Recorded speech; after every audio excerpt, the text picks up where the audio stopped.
స్థానిక సంస్థల ఎన్నికల్లో బీసీ రిజర్వేషన్ల భవిష్యత్తు కార్యాచరణ అంశంపై జాతీయ బీసీ సంక్షేమ సంఘం జాతీయ ఉపాధ్యక్షులు గుజ్జ సత్యం ఆధ్వర్యంలో కాచిగూడలోని హోటల్ అభినందన గ్రాడలో ప్రెస్ మీట్ నిర్వహించారు. ఈ కార్యక్రమానికి ముఖ్య అతిథులుగా రాజ్యసభ సభ్యులు ఆర్ కృష్ణయ్య, జస్టిస్ చంద్రకుమార్ హాజరయ్యారు.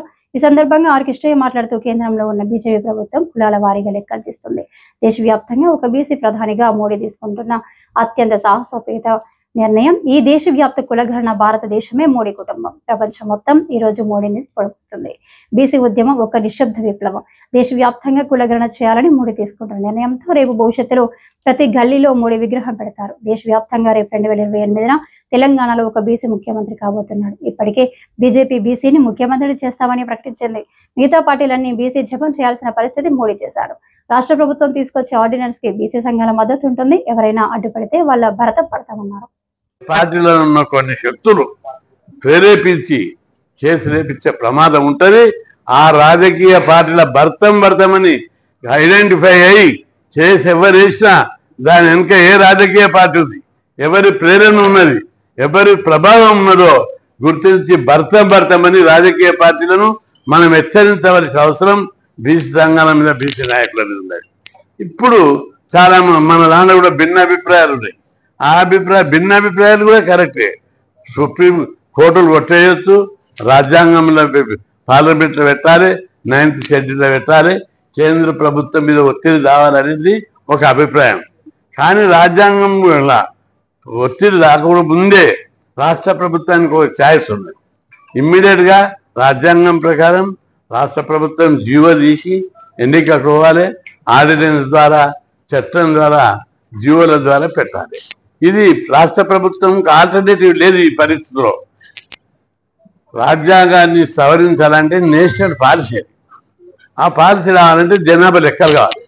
ఇప్పుడు కేంద్ర ప్రభుత్వం మీద మనం అందరు పోరాటం వల్ల కేంద్ర ప్రభుత్వం కూడా కులాల వారి లెక్కలు తీయడానికి కేంద్ర ప్రభుత్వం ఒప్పుకున్నది. మోడీ ప్రభుత్వం 76 ఏళ్ల నుంచి మనం డిమాండ్ చేస్తున్నాం. మండల్ కమిషన్, కాకా కలాల్కర్ కమిషన్, దేశంలో ఇంతవరకు నియమించిన 270 బీసీ కమిషన్లు కులాల వారి లెక్కలు తీయాలని గత ప్రభుత్వాలకు సుప్రీంకోర్టులు, హైకోర్టులు అనేక సందర్భాల్లో కులాల వారి లెక్కలు తీయమంటే గత ప్రభుత్వాలు ఎవరు లెక్కలు తీయలేదు. కానీ చరిత్రాత్మకంగా మోడీ ప్రభుత్వం కులాల వారి లెక్కలు తీసినందుకు మనం అందరం అభినందించాలి. సిద్ధాంతాలకు వ్యతిరేకంగా, కులాలకు వ్యతిరేకంగా ఏ పార్టీలకు పార్టీ చూడకుండా, కులాలు చూడకుండా, ప్రభుత్వాలు చూడకుండా మోడీ ప్రభుత్వము ఒక చరిత్రాత్మక, ఇది చరిత్ర.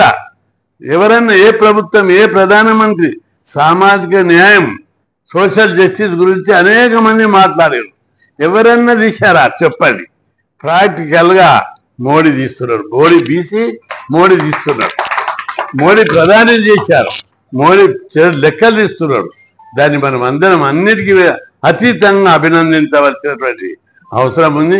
రాజ్యాధికారం స్థానిక సంస్థలో దక్కితే అది మన బీసీలకు ఇచ్చే ఎంతో మానసిక స్థైర్యంతో రేపు పొద్దున కేంద్ర ప్రభుత్వం కూడా జరగబోతున్న జనగణనలో కులగణన ద్వారా చట్టసభలో కూడా ఇదే స్ఫూర్తితో మనము రిజర్వేషన్ సాధించగలుగుతాం. మరి ఇలాంటి పరిస్థితుల్లో మనం ఎక్కడున్నామంటే మొట్టమొదటి అడుగులో, అంటే చట్టసభల్లోకి మొట్టమొదటి అడుగు సర్పంచులు, గ్రామ సర్పంచులు, ఎంపీడీసీలు ఇచ్చే పరిస్థితి.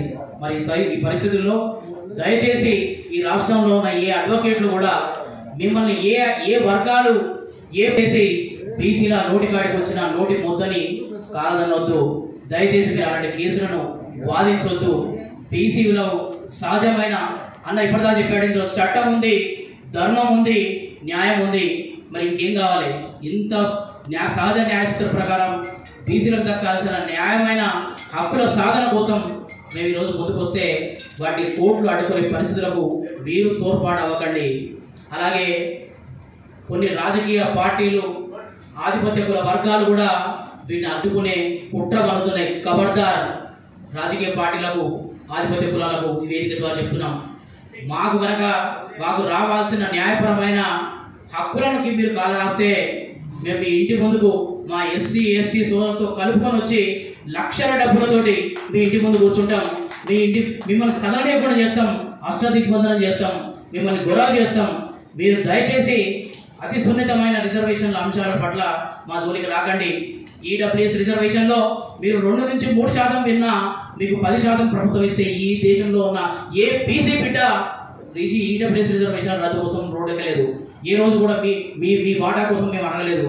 మాకు రావాల్సిన న్యాయంగా దక్కాల్సిన మా వాటా కోసమే మేము పోరాడుతున్నాం. కాబట్టి మీరు దయచేసి ఇలాంటి పన్నాగాలు కుట్రలు పన్నొద్దని, అలాగే ఈ రాష్ట్రంలో ఉన్న అడ్వకేట్ మిత్రులు, ఈ వేదిక మీద ఉన్న న్యాయ నిపుణులందరికీ కూడా మరొకసారి విన్నపం చేస్తున్నాను.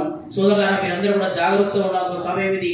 మన న్యాయపరంగా కోర్టుల దగ్గర మీకు తెలుసు సున్నితమైన అంశాలలో, ఆ న్యాయపరమైన వాటిల్లో ఎట్లా ఎదుర్కోవచ్చు, ఏం చేయవచ్చు అనే విషయాల్లో మనం అందరం కూడా జాగ్రత్తగా ఉండాల్సిన అవసరం ఉంది. మనం ఆర్డినెన్స్ రక్షించుకోవాల్సిన అవసరం ఉంది. ఈ ఎలక్షన్లలో మనకి ఎలాంటి అడ్డంకులు లేకుండా ఈ ఎలక్షన్లో కూడా సాఫీగా జరిపించుకోవాల్సిన బాధ్యత మన బీసీల భుజస్కంధాలపై ఉందని చెప్పేసి ఈ వేదిక ద్వారా మరొకసారి తెలియజేస్తూ సెలవు తీసుకుంటాను. రాజకీయ పోరాటం వైపు మరలరు బీసీలు అని చెప్పేసి 40 ఏళ్ల క్రితం మార్కృష్ణ చదువులో ఈ స్థాయికి తీసుకొచ్చి ఒక బలమైన పునాది తీసుకొచ్చి ఈరోజు ఒక అందమైన భవనం కట్టే పరిస్థితికి వచ్చినాం. ఈరోజు మనం కేంద్ర ప్రభుత్వం కూడా జరగబోతున్న జనగణనలో కులగణన ద్వారా చట్టసభల్లో కూడా ఇదే స్ఫూర్తితో మనము మొట్టమొదటి అడుగులో, అంటే చట్టసభల్లోకి మొట్టమొదటి అడుగు సర్పంచులు, గ్రామ సర్పంచులు, ఎంపీడీసీలు, జెడ్పీడీసీలు ఇలాంటి స్థాయిలో 42% ఇచ్చే. దయచేసి ఈ రాష్ట్రంలో ఉన్న ఏ అడ్వకేట్లు కూడా మిమ్మల్ని ఏ వర్గాలు, ఏ పార్టీలు వాటి వెనక నుండి మిమ్మల్ని రెచ్చగొని నోటి ముద్దని కాలదనొద్దు. దయచేసి మీరు అలాంటి కేసులు చెప్పాడు. ఇందులో చట్టం ఉంది, ధర్మం ఉంది, న్యాయం ఉంది. మరి ఇంకేం కావాలి? మాకు కనుక మాకు రావాల్సిన న్యాయపరమైన హక్కులకి మీరు కాల రాస్తే